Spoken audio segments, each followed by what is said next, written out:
Price Lord. இன்றைக்கும் இயேசுவின் நாமத்தினாலே உங்கள் ஒவ்வொருவரையும் டெய்லி மன்னாங்கிற இந்த கர்த்தருடைய வசனத்தை தியானிக்கும்படி அன்போடு உங்களை நான் வரவேற்கிறேன். இன்றைக்கு கர்த்தருடைய வசனத்தை பிலிப்பியர் 4வது அதிகாரம் 9வது வசனத்தை வாசித்து தியானிக்க போகிறோம். நீங்கள் என்னிடத்தில் கற்று அடைந்தும் கேட்டும் கண்டும் இருக்கிறவைகள் எவைகளோ அவைகளையே செய்யுங்கள், அப்பொழுது சமாதானத்தின் தேவன் உங்களோடு இருப்பார். அப்பொழுது சமாதானத்தின் தேவன் உங்களோடு இருப்பார். யார் இந்த சமாதானத்தின் தேவன்? ஆண்டவராக இயேசு கிறிஸ்து இல்லையா? அவருக்கு இன்னொரு பேர், பல நாமங்களில் ஒரு நாமம் உண்டு, சமாதான பிரபு. ரோமர் 16:20 வாசிக்கிறோம், சமாதானத்தின் தேவன் என்ன செய்கிறாரா? சாத்தானை நம்முடைய காலின் கீழே நசுக்கி போடுகிறாரா? அப்படிப்பட்ட சமாதானத்தின் தேவன் நம்மோடு கூட இருப்பார் என்பதாக வாக்குத்தத்தம் கொடுக்கிறார். ஆனால் எப்போ இருப்பாரா? இந்த சமாதானத்தின் தேவன் உங்களோடு இருப்பாரானா உங்களுக்கு நிச்சயமாகவே சமாதானம் உண்டாகும்.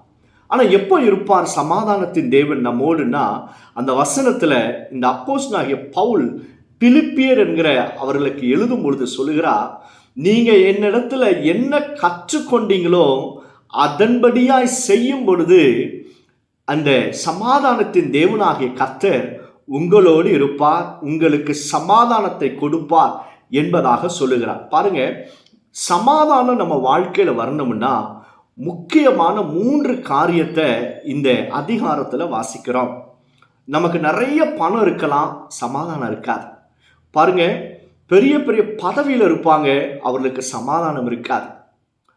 ஏதோ ஒரு வியாதியினால நீங்க கஷ்டப்பட்டு கொண்டு சமாதானத்தை இழந்து போயிருக்கலாம்.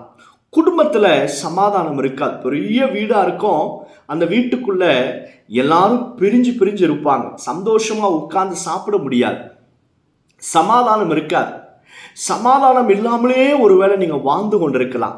இன்றைக்கு கர்த்தர் உங்களை நோக்கி சொல்லுகிறார், இந்த 3 காரியத்தை நீங்க செஞ்சீங்கன்னா உங்க வாழ்க்கையில இயேசு சுவாமி கொடுக்கிற சமாதானம் நிறைவாக காணப்படுமா? என்ன செய்யணும் அப்படின்னா, இதே 8ஆம் வசனத்துல கடைசியில பார்த்தீங்கன்னா, சிந்தித்து கொண்டிருங்கள் என்பதாக எழுதுகிறார்.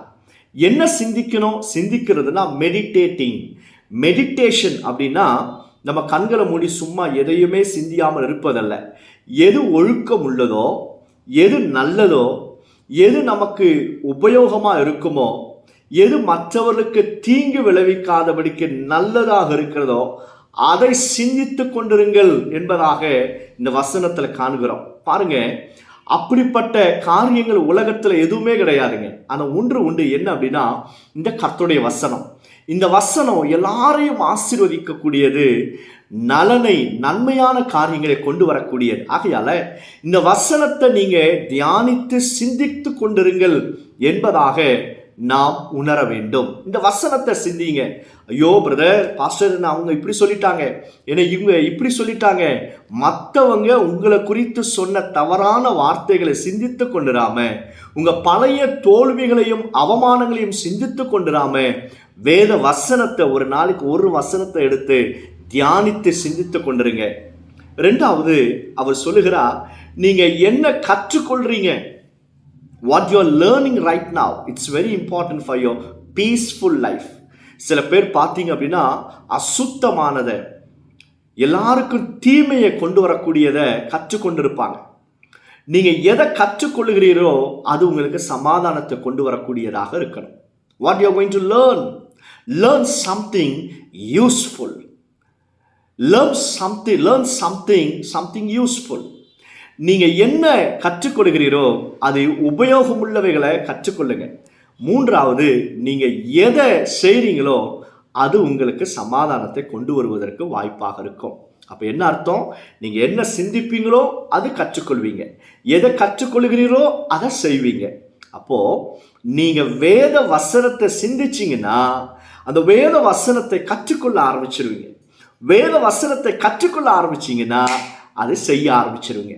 அப்பொழுது நிச்சயம் உலகம் உங்களிடத்திலிருந்து உங்களுக்கு கொடுக்க முடியாத சமாதானத்தை இயேசு உங்களுக்கு கொடுப்பார். அல்லேலூயா. சமாதானம் இல்லாமல் இருக்கிறீங்களா?